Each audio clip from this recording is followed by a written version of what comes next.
Well, hello, folks. Happy day 4 of this pastor's devotional Bible study series inspired by the life of Congressman John Lewis and fight for justice of the civil rights movement. And what we're doing is looking at different passages that include the word justice from the Bible, or different passages that were used by civil rights leaders in their speeches and in their writings.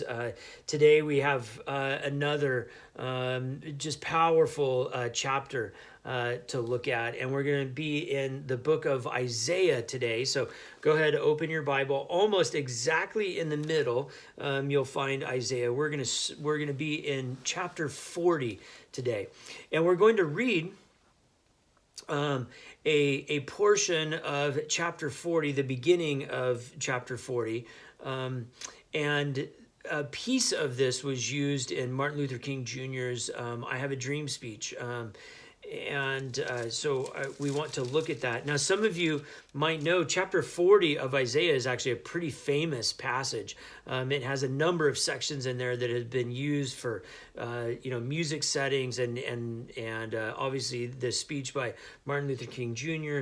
So you might know that in Isaiah 40, it ends with this: "But for those who wait for the Lord shall renew their strength. They shall mount up with wings like eagles. They shall run and not be weary. They shall walk and not faint." And I know for some of you, that's a favorite passage, this idea of, there's lots of music written about renewing their strength, mounting up on wings of eagles.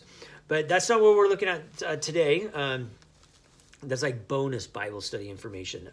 So chapter 40, the beginning of chapter 40. And let me, let's read it first.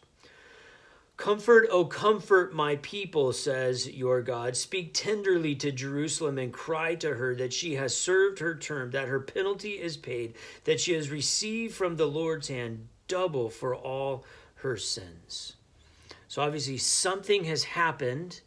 And the belief is that Jerusalem or Israel is being punished, and they're looking towards the end of that punishment, as if to say, that's enough. She's paid for her sins. Let her go now.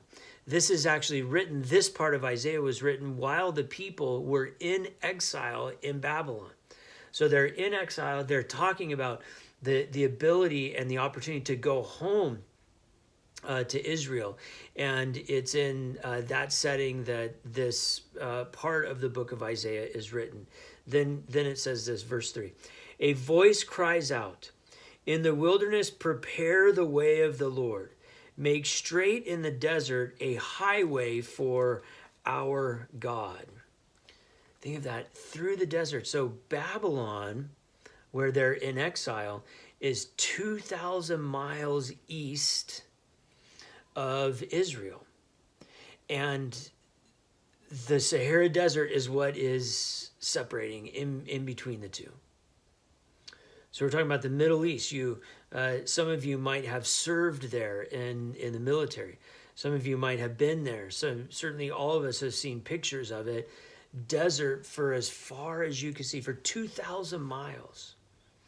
And so the prophet is having a vision of the people someday going home. And God is going to make a highway through the desert.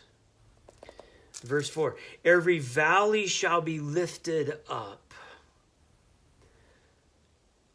and every mountain and hill be made low." So the travel will be easy. "The uneven ground shall become level, and the rough places a plain. Then the glory of the Lord shall be revealed, and all people shall see it together, for the mouth of the Lord has spoken. Every valley shall be lifted up, and every mountain and hill be made low. The uneven ground shall become level, and rough places a plain. Then the glory of the Lord shall be revealed, and all people shall see it together, for the mouth of the Lord has spoken." And so the original authors are talking about this journey back to Israel, and obviously they're not believing or saying that God is going to literally build a highway and that God is going to smash the mountains down and fill the valleys up and all the rough places will be made. But they're talking figuratively about getting from where they are in exile back to the promised land.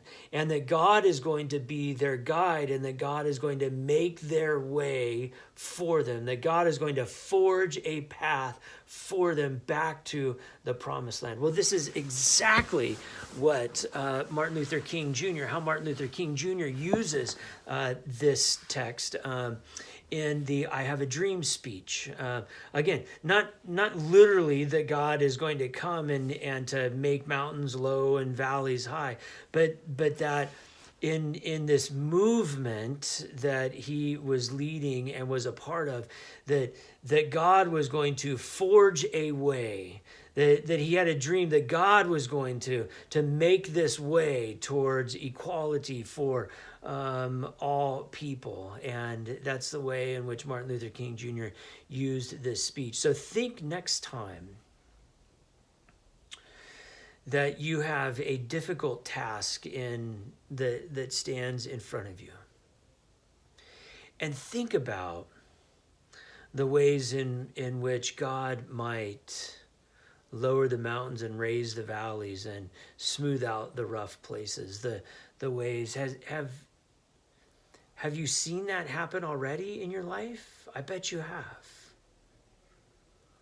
Are there places that you can think of in your past where God has made a way where you thought there was no way? What about now during this pandemic? Certainly it's difficult amidst all the decisions and the infighting in our own country. It's difficult for us to see how there is going to be a way out of this. And of course, as Christian people, we don't know the answer exactly how that way is going to be, but we do know that God is with us, and we believe that God can make a way for us, for our nation, for our world out of this. I hope you're praying for that.